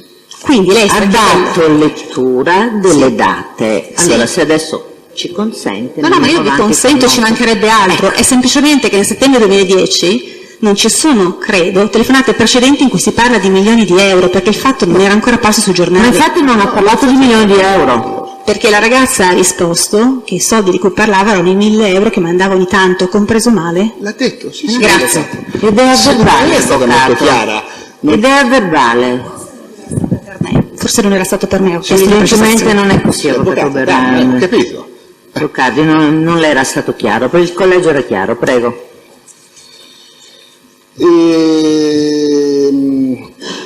Lei ha detto di essersi innamorata di Luca Risso, che poi è papà di sua figlia, quindi insomma è un amore che è andato avanti, e addirittura di avere fatto quella esibizione che poi mi sembra che abbia portato a un processo penale a Genova, giusto? Per cui il Risso è stato condannato, mi sembra, l'ho letto anche io sui giornali per la verità, per gelosia, perché c'era la sua ex fidanzata, ha visto che il Risso era, come dire, gentile o comunque interessato alla sua presenza o fingeva di esserlo, e lei ha voluto fare questa ostentazione per riappropriarsi dell'attenzione del suo segreto fidanzato in quel momento. Il 7-10-2010, scandisco bene la data, 7-10-2010, c'è la telefonata 5845 che lei intrattiene con il Risso Luca. Il 7-10, signora, il 7 ottobre, lei aveva già una relazione sentimentale con Luca Risso? Sì. Sì. Per correttezza le faccio presente che il giorno successivo l'interrogatorio, tra virgolette, diciamo l'incontro, via, che lei ha avuto con Luca Giuliante, di cui ha parlato prima, per metterla nelle condizioni di rispondere bene. 7-10-2010, 19-21, c'è questa intercettazione. Lei parla con Risso, con cui in quel momento aveva una relazione. Ascolta una cosa, mi sono sentita con lui. Chi è lui? Lui il grande, dice Risso. Lui, Gesù comunque. Vabbè. Mi sono sentita con lui che mi ha chiamato. Mi ha chiamato proprio 3 minuti fa, poi dopo mi ha chiamato Ruba. Mi ha chiamato Ruba. Mi ha detto che si è sentito con Lele, che io ho fatto, ho Mi ha scritto chiamato? Ruba. Ruba, così. Ruba. Come è scritto, così Esatto. viene letto. Ruba sarebbe... Sì. Ruba. Mi ha detto, si è sentito con lei, che io ho scritto tutte le cose con l'avvocato, e mi ha detto che ha saputo che ho detto tante cose. Gli ho detto, guarda, io ho detto tante cose, ma ne ho nascoste tantissime, mi fermo. Quando lei dice che ho scritto tutte le cose con l'avvocato e mi ha detto che ha saputo che ho detto tante cose, a che cosa si riferisce? Ammesso il fatto che io in quel periodo avevo sì una relazione, ma era una relazione clandestina con Luca Risso, non era il mio fidanzato, ma era il fidanzato di un altro. Scusi, quindi ma non so- lei con l'avvocato Giuliante ha parlato della relazione clandestina con Luca Risso o di altre cose? Stavo spiegando quello che mi ha domandato. No, lei deve rispondere. E stavo rispondendo. Non stava rispondendo. Il tribunale ha il potere di intervenire se il test Sì, a me mi sembrava una risposta. esula dalla risposta. Non è la risposta. La risposta è relativa al contenuto Della telefonata? della telefonata in relazione al contenuto del colloquio che lei ha avuto con l'avvocato Giuliante, che per quello che ci ha detto prima, mi faccia terminare e non parli mentre parlo io, Scusi. per quello che ci ha detto prima, aveva ad oggetto la preoccupazione dell'avvocato Giuliante di un problema di incompatibilità derivante da quanto lei aveva dichiarato ai pubblici ministeri che l'avevano sentita. Quindi Luca Risso non c'entra in questa vicenda. se non come persona che l'ha accompagnata, abbiamo capito. Quindi, commissario, le spiace rileggere la telefonata e rifare la domanda, grazie. Sì, mi ha chiamato 3 minuti fa, poi dopo mi ha chiamato Ruba, mi ha detto che si è sentito con Lele, che io ho scritto tutte le cose con l'avvocato, e mi ha detto che ha saputo che ho detto tante cose. Gli ho detto: guarda, io ho detto tante cose ma ne ho nascoste tantissime. Allora, chi ha saputo che cosa ha detto all'avvocato? A chi si riferisce in questo passaggio lei? Cioè, di cosa parla? Sì, ce lo spieghi. Sì, ho raccontato altre cavolate a Luca Risso. Cioè, le domando, signore Rubi, però non si confonda, adesso non voglio stia sul pezzo, diciamo. Non riesco a stare sul pezzo, dato che non posso rispondere. No, nel senso che non la voglio confondere, ecco, le domando. Lei sta parlando del 6 ottobre 2010, dell'incontro che ha avuto con Luca Giuliani, ecco, questo, perfetto. E chi è che ha saputo che ho detto tante cose? Mi riferivo al presidente Berlusconi in quella telefonata, ma erano delle cavolate, dato che io 3 minuti fa non avevo sentito il presidente Berlusconi. Infatti io le avrei chiesto proprio questo, esatto. Lei dice che 3 minuti prima ha sentito Silvio Berlusconi, non è vero? No. Non è vero. Lei in quel tempo quale cellulare aveva? Avevo un cellulare.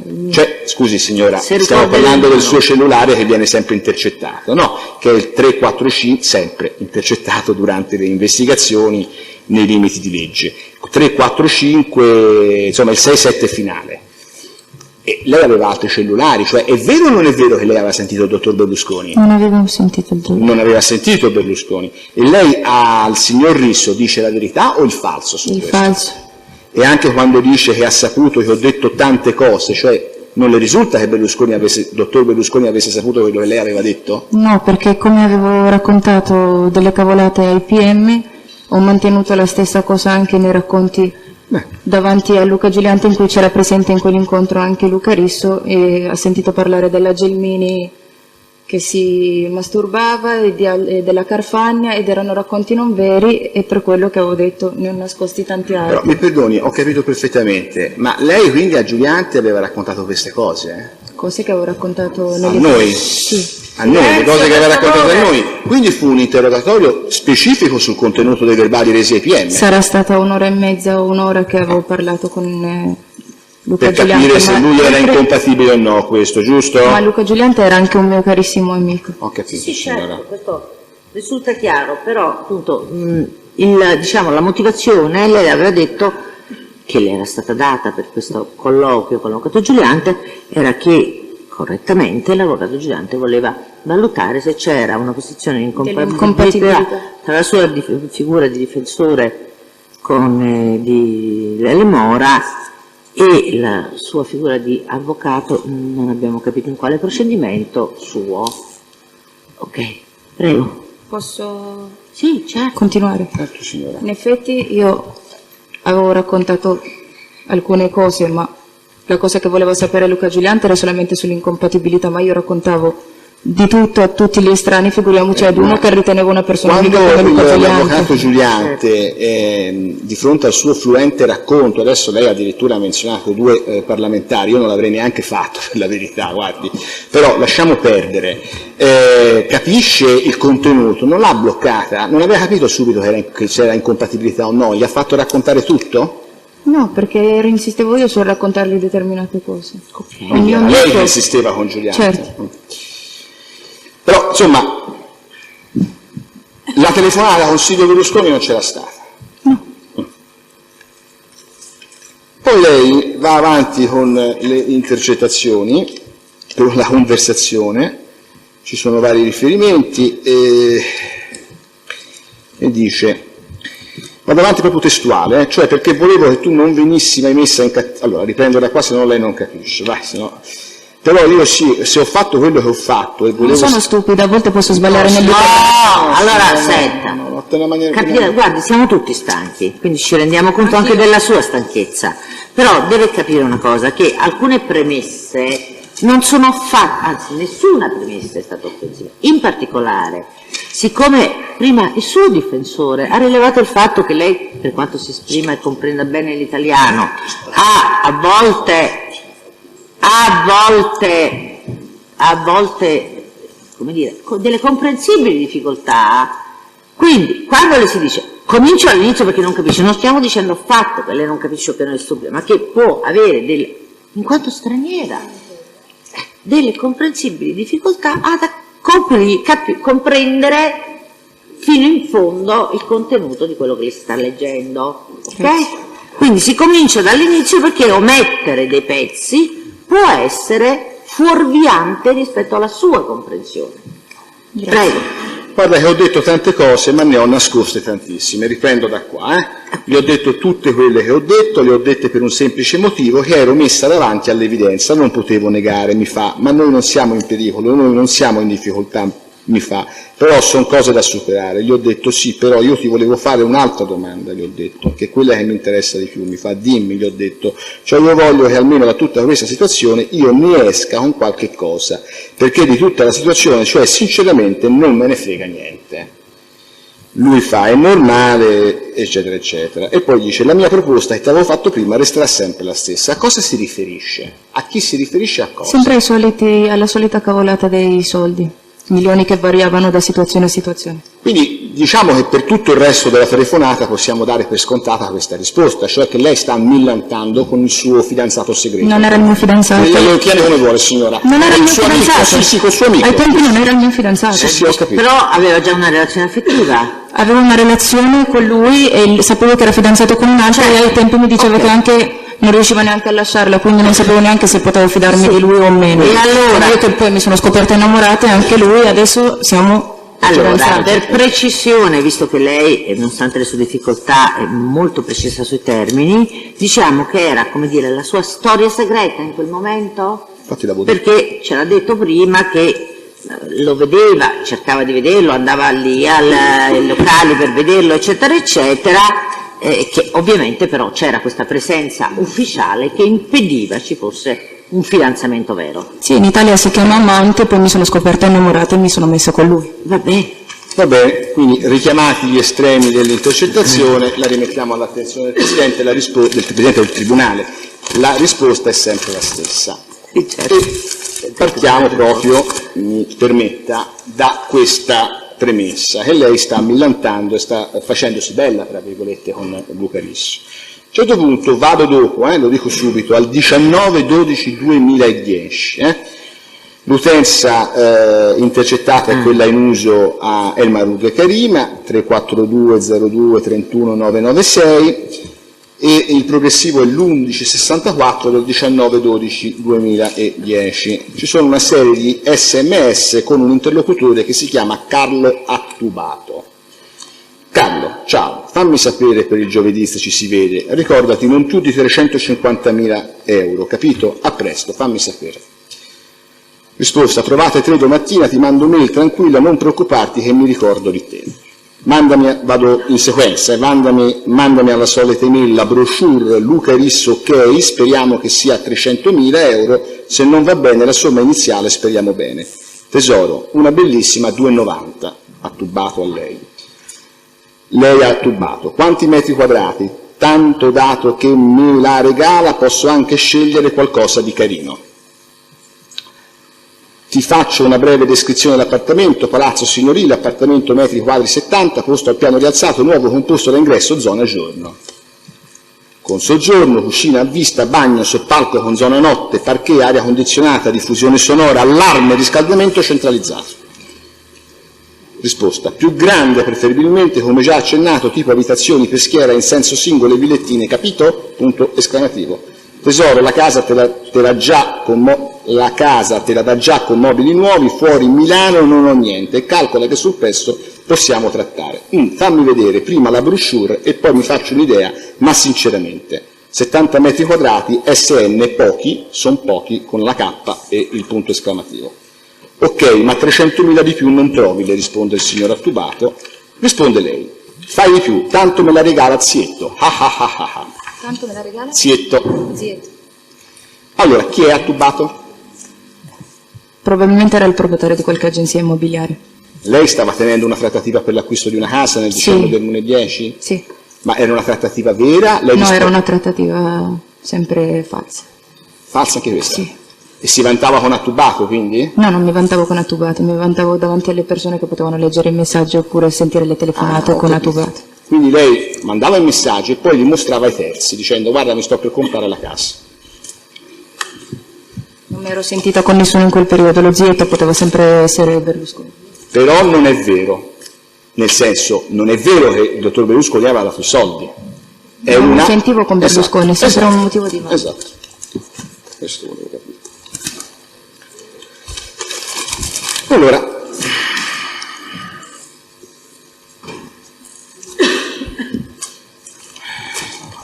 stia attenta alle date per cortesia, sennò poi...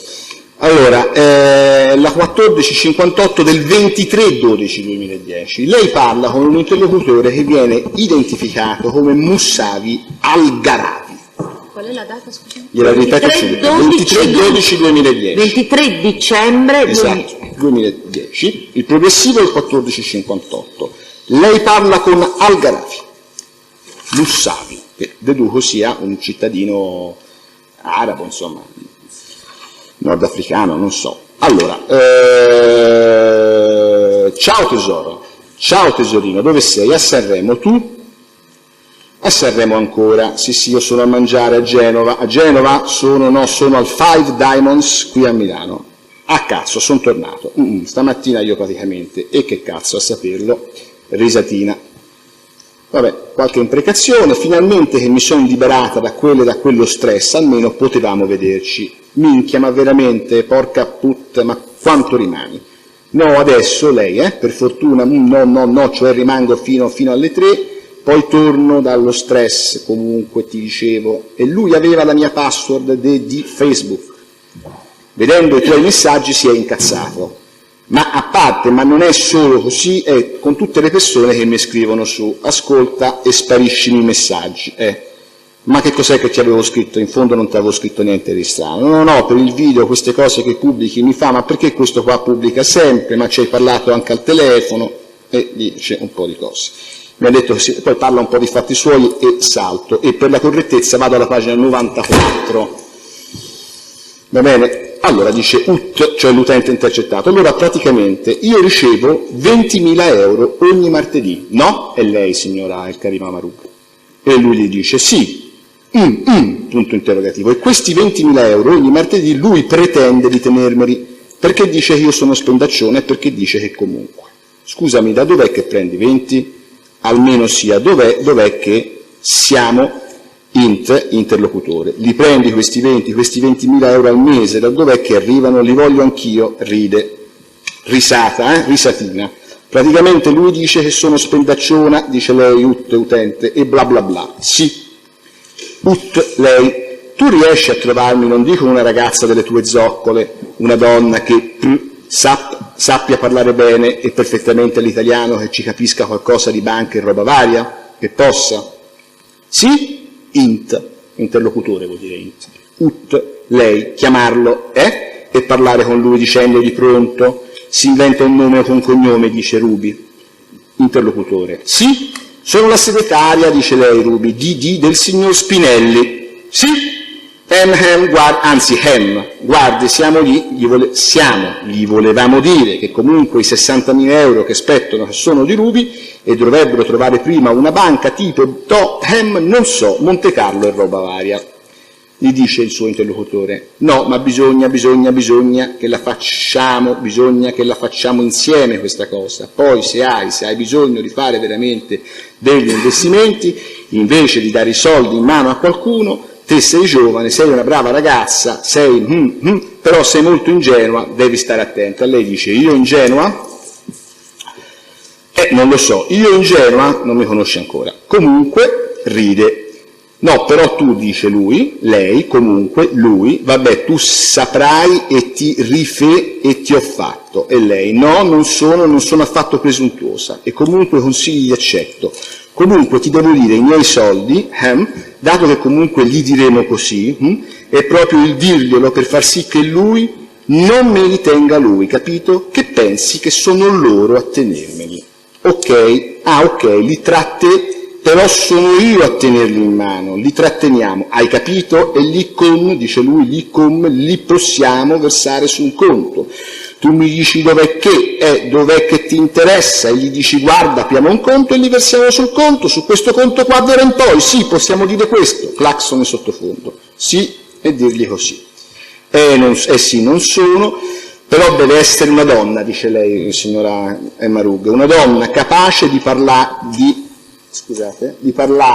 chiamarlo, di dirgli guarda sono 60.000, d'accordo, più i 20.000 di questa settimana, perciò sono 80.000, dov'è che li dovremmo versare, ci deve preparare un conto in banca, in una banca, eccetera, perché lui sa che non possono versare qua in Italia, sì certo, perché comunque appena metto il minimo centesimo vengono, mi controllano il tutto, perché comunque sai, cioè, ma questo appena c'ho un centesimo in mano è collegato al discorso, sai di chi, e perciò gli trovo una banca e noi depositeremo i soldi direttamente su quella banca, perché non vogliamo darli in mano a lui, perché comunque sì, gli dico di fornire una banca estera, ok, per depositare, dice lei, Ruby, 80.000 euro e ogni volta verrà depositata ogni settimana 20.000, così lui poi è tranquillo e io mi faccio i cazzi miei. Allora, capito?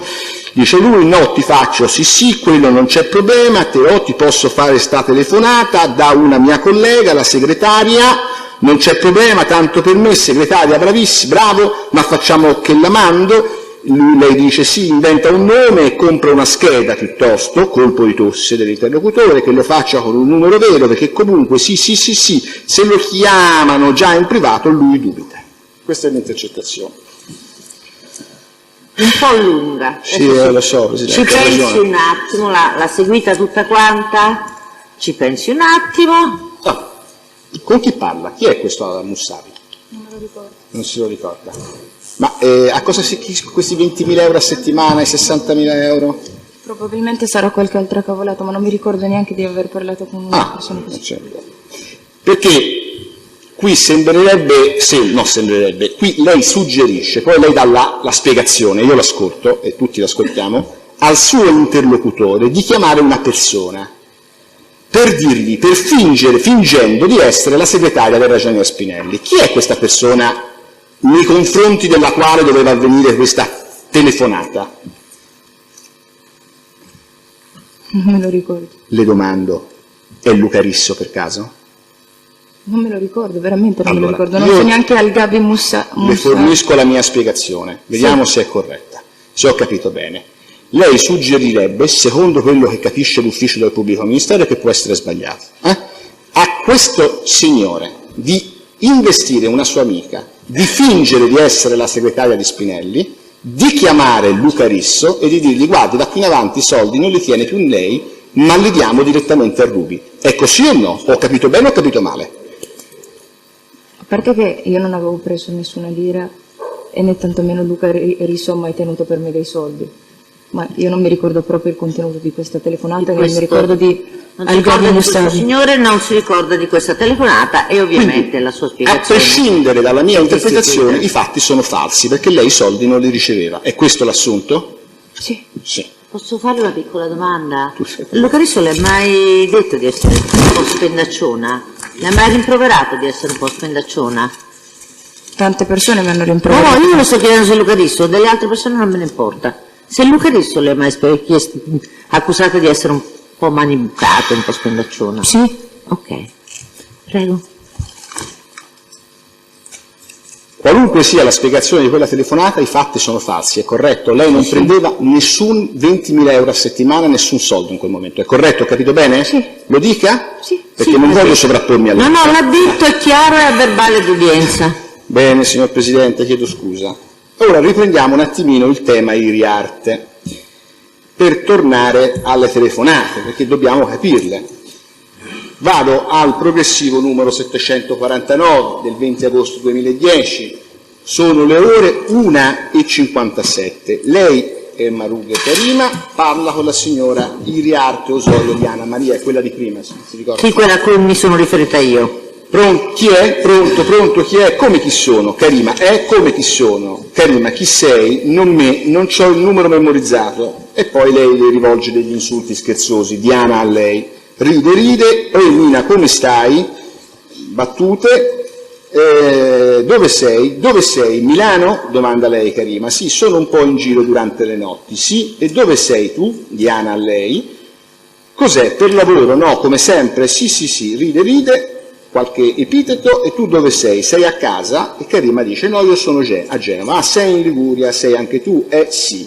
Come anche tu? Perché? Perché mai seguito tu? Dice Karima ridendo. È una telefonata condita da risa. Sì. Karima, cioè io scappo da te per avere un po' di pace in più e tu vieni dietro di me, dice Karima. E Diana ride, sei in Liguria, bene, bene, bene, in che parte di Liguria sei? Sono a Sant'Ilario, il paese di Bocca di Rosa. Ah, che bello, sì, il paese della Bocca di Rosa. Cazzo, devo venire anch'io, vedi, e vieni Nina, a proposito, quella sera che t'ho chiamato, tu forse eri ubriaca fradicia dopo che ci eravamo lasciati, sì, ride, e non mi hai risposto e mi ha risposto quello là, ah ah ah. E poi c'era a proposito il ragazzo, quello lì con la Lamborghini, e mi ha continuato tutta la sera a mandare messaggi a raffica, tutta la sera, e alla fine te non sei andata? Punto interrogativo, ma no, te sei pazza, ride. Io, dice Karima, solo 3, se non sono 3 non vado. Ah, ma niente, ma allora io ti chiamo domani e ci mettiamo d'accordo per vedere se vengo anch'io sul posto. Forse non ha sentito. Non ho sentito. Può ripetere pubblico ministero? Grazie. Pronuncia affrettata, Karima. Diana ride. Io solo 3, dice Karima, ridendo, E se non sono 3 non vado. Ah, ok, ci vediamo. Allora, lei aveva conosciuto dove Diana Iriarte Osorio?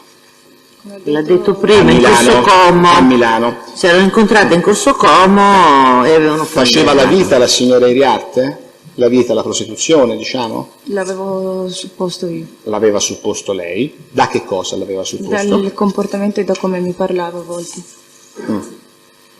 E sapeva che aveva un figlio o una figlia? Sì, questo l'ha già detto. Cioè, e anche detto che voglio capire il rapporto che aveva. Pensava che avrebbe fatto qualunque cosa. Bene, allora, inquadrato, quante volte l'aveva visto? Mi dica solo questo, per capire alla Diana Iriarte, quante volte vi eravate viste a Milano? Solo una volta, e vi eravate scambiate il numero di telefono. Sì. Però lei aveva capito che era una persona dedita a prostituzione. No, avevo capito che era una persona che avrebbe potuto. Però il numero gliel'ha dato a questa signora, ve lo siete scambiati lo stesso. Beh, se una fa la prostituta perché non dovrebbe darmi assolutamente, cerco di capire, assolutamente, un essere umano degno di rispetto, però io voglio capire, vi siete scambiate il numero? Sì. Perfetto. Elma Rude Karima, Iriarte Osorio Diana Maria, numero 753, 28 2010, ore 12:10. Vado alla pagina 39. Karima, non vieni? Tu non torni su? No? A me quanto tempo ci mette il treno per andare giù? Ci mette un'ora e mezzo. Sì, ma, dice Karima, tanto vieni perché c'è tanto lavoro qua, perché io vivo qua a Nervi, però c'è la casa qua, però vado sempre a Portofino e Santa Margherita, capito? È perché mi hanno detto pure anche Sanremo, capito? Mi avevano detto Sanremo, dice Diana, mi devo vedere con questo mio amico, dice Diana, comunque non sto tanto bene, però devo andare lo stesso, ma Sanremo, e poi mi faccio dare, ecco perché sì, Sanremo, mi hanno detto Sanremo, Santa Margherita e quelle parti là, Portofino anche, ma a quanto? No, oggi mi vedo con lui, con questo mio amico, ho capito, mi faccio dare i soldi, mi preparo la valigia e mi prendo il treno, perché sono anche senza soldi, capito? Ho capito. Diana, e mi conviene di più andare con un po' di soldi, perché non posso andare lì senza soldi, anche perché come faccio dopo a girare? Certo, perché non vieni da me, le dice Karima, cioè lei. No, certo che vengo. Ok, allora ti aspetto, allora va bene, dai, lavora prima da lui e poi vieni da me. Certo, devo fare così per forza, certo, perché se no come faccio a spostarmi? Tanto qua stai tranquilla, abbiamo la casa e tutto tranquillo e poi. Ma tu com'è casa tua? Abiti con un'altra persona sola? No, da sola, meglio, ho capito, meglio da sola, ho 2 stanze, la cucina e il salotto e l'ho presa in affitto momentaneamente, perché qua rispetto a Milano c'è tanto lavoro, Milano adesso è morta. E certo, niente, vado a Portofino io stasera che c'ho da lavorare. Karina, volevo portare anche te, ma prima stasera vai da questo e poi domani, casomai, vieni da me, va bene? E certo, perché prima di partire l'altra sera, la sera prima, e certo, mi avvisavi, dice Diana, io mi preparavo in un'altra maniera, hai capito? Certo.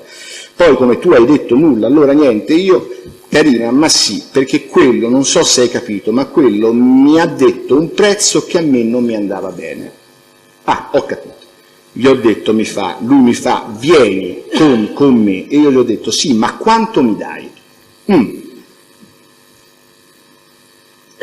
E alla mia amica mi fa, quanto volete? E io gli ho detto, va bene, non ti chiedo tanto, 1000. Dice lei, Karina, E lui mi fa, no, 1000 sono tanti. Gli ho detto 1000, ma sono 500 euro a testa, caro. E lui mi fa, no, preferisco che vieni solo tu e che non viene la tua amica. Io gli ho detto, no, se non viene la mia amica non vengo neanche io.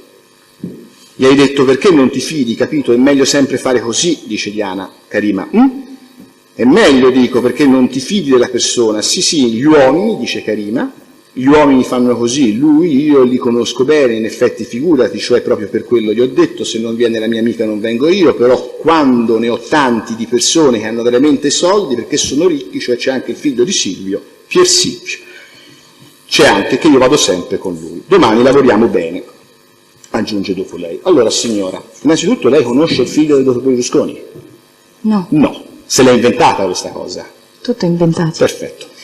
Tutto inventato, cioè lei finge di essere una prostituta con la sua interlocutrice. Fingo di conoscere Portofino dove non sono mai stata, leggo su un giornale che probabilmente Pier Silvio frequenta molto Portofino, da lì prendo lo spunto di parlare di Pier Silvio, Che non non ha mai conosco Pier conosciuto. Silvio, Perfetto. quindi Però- sì, è una telefonata tutta inventata. Benissimo, la seguo, però c'è un passaggio su cui voglio tornare, perché lei fa riferimento a un incontro con un uomo dove ci sarebbe stata presente anche l'Osorio.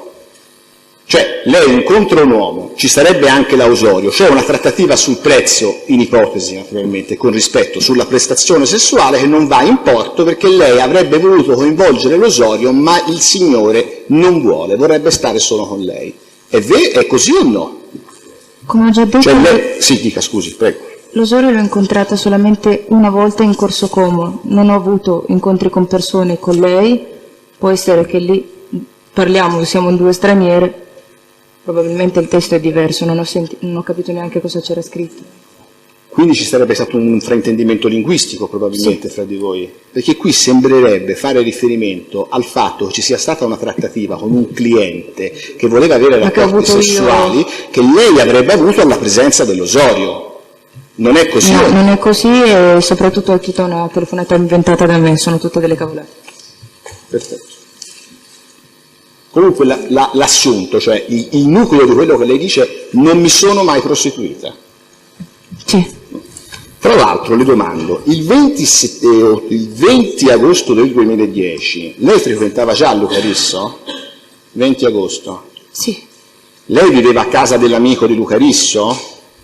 questo non... Non se lo ricordo. non lo La ricordo. sera lo vedeva Risso? Sì,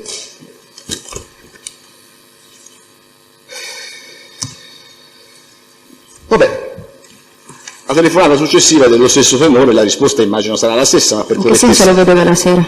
Lo vedeva la Lo sera? incontrava? Lo incontrava, signora? Voglio dire, nel locale, piuttosto che se avevate l'opportunità di vedervi da soli, capitava? Sì, mi sembra che Luca l'ho conosciuto intorno al 12-13 di agosto e quindi sì, già ci frequentavamo clandestinamente, quindi sì, lo incontravo la sera. Poi c'è una telefonata la 757 del 20 agosto alle 12:23, lei a un certo punto, parlando sempre con Osorio Iriarte, dice ci devi essere per forza nella pagina 45, perché domani ci avrò come minimo 5 clienti che comunque dobbiamo fare per diversi orari della serata, cioè torniamo con cassa almeno 4.000 euro a testa. Questo lo dico io. Sì signora, lo dice lei per la verità, io le sto leggendo quello che ha detto lei, sì. Ho fatto solo la domanda se lo dice voi. Sì, io le ho risposto gentilmente, lo sta dicendo lei. E come risponde rispetto a questa cosa? È inventata anche questa?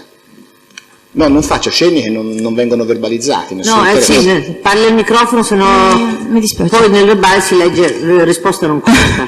Scusate. Lei tende ad entrare in sintonia con il suo interlocutore, cioè con la prostituta, con la signora dedita all'attività di prostituzione, finge di essere una prostituta signora per che- compiacerla. Ipoteticamente, dedita a prostituzione, lei finge di essere una prostituta per compiacerla. Sarebbe questo il suo meccanismo mentale? Sì, Cioè tende a sedurre l'interlocutore omologandosi a lui, vuole dire questo? Sì, un po' Omologandosi, cambi termine. cioè è inventata questa cosa qua. Se usa dei termini che io posso capire. Signora, io mi Sì, però signora Biscotti, lei poco tempo fa ha letto una bellissima, anzi gli faccio i complimenti, dichiarazione in cui c'erano dei termini difficilissimi che io sono dovuta andare a cercare sul dizionario italiano. Quindi voglio dire, se anche il pubblico ministero qualche volta sulle righe si riferisce al testo che ha letto che ha letto davanti al tribunale. Sì. Io ne ho avuto lettura tramite i giornali, devo dire. Sì, i concetti sono tutti miei, mi sono fatta aiutare dal mio compagno e dalla mia famiglia per scriverlo correttamente in italiano, dato che non so per neanche cui voglio dire, ci scusi se qualche volta anche noi usiamo dei termini, come dire, poco comprensibili. In effetti posso chiedere solamente che cosa significa una parola se non la capisco. No, se devo dare una risposta corretta. Per cui io avevo invitato, cerchi di non entrare in polemica, soprattutto col Tribunale, che non ho nessuna intenzione di entrare, e nessun motivo per entrare in polemica. Appunto. E allora quindi moderi un attimo l'irruenza delle risposte. Ho pregato al pubblico ministero omologare. Non va bene. Scusa, ha ragione, chiedo scusa, ho sbagliato, cercherò di usare una terminologia più semplice. Volevo capire se lei ha mentito sostanzialmente a questa ragazza. Ecco, gliela pongo così. Ok, mettiamola così, è più che Pur di sentirla al telefono e speravo che qualche volta mi venisse a trovare a Genova e averla con me. Quindi lei, pur di averla con sé una sera, gli ha detto che si prostituiva. Non mi ha mai fregato di cosa faceva per mestiere, l'importante per me era avere delle amicizie e avere delle persone vicine. È quello che ho detto. Una volta che lei la Osorio, fosse arrivata effettivamente a Genova con l'intenzione di prostituirsi, perché pare, ho detto, che lei facesse l'attività di prostituzione, lei cosa le avrebbe detto? Gli avrei detto che non c'erano, che in quella serata non si poteva fare, che mi avevano annullato gli appuntamenti, ma ormai era lì, o si poteva passare con me una serata o se ne andava via. E quindi aveva la compagnia che... Non è tanto normale, ma non era normale. Bene, telefonata 792 del 21/8/2010, sempre con la signora, come si chiama? Osorio, Iriarte Osorio di Anna Maria, 21:35. Carina, perché non mi hai chiamato oggi? 21, signora, 21 agosto. No, è che mi sono scordata, però è che io verrò domani senz'altro, cara mia, dice Diana. E quando? Verrò, è che io adesso mi trovo vicina o di Portofino o Sanremo. Dove sei tu? Cioè la Iriarte le dice di essere da quelle parti. Io Portofino, risponde Carina. Ah, sei in Portofino? Allora ci vediamo domani, ok, ti aspetto. E aspetta che ti vuole salutare un amico mio. Uomo, sì? Carina, chi è? Piacere, Ruby. Ah, di dove sei tu? Io sono metà egiziana e metà brasiliana. Ah, e non è che ci conosciamo, Dove lavori, cosa? Dove lavori? Perché ho conosciuto una che era metà brasiliana e metà egiziana. Karima ride. Sì, dove lavori? E io sto a Milano, però lavoro, diciamo, in giro, dice lei. Faccio danza del ventre e samba, sì. No, perché c'è anche una che lavora a Radeschi, che anche lei dice che è metà egiziana e metà Radeschi, conosci i bar Radeschi, poi le dice che lui è greco della Germania, scherzando e ridendo, parli in italiano perfettamente, le dice questo signore. Ah no, lei lo dice a questo signore, e lui le risponde, sono qua anche da 10 anni, che lavoro fai? Niente, come niente, e tu che fai lavoro fai? Niente, come vivi? Carina, io, e così va avanti la conversazione fin quando lei dice lavorando. Allora, questo signore l'ha conosciuto telefonicamente, se la ricorda questa telefonata? Se la ricorda? No. Non se la ricorda? Adesso che gliel'ho letta, se la ricorda? Sì. Questo era un cliente della Osorio, che lei sappia? Nella telefonata non mi è stato detto. Non le è stato detto. Va bene. Allora, abbandoniamo, perché esaurito il tema Osorio, e passiamo avanti. Cioè si vede che in tutte le telefonate dico delle cavolate. Signora, ma io l'ascolto, il tribunale l'ascolta, gli avvocati ascoltano. Un attimo solo, signor Presidente, rimetto Prego, un po'. scusa, c'è bisogno di, come dire, fermarsi un attimo, perché sta leggendo. Magari la troverei un'iniziativa precisa. Anche per lei. Facciamo un quarto d'ora di riposo. Molto volentieri, Poi grazie.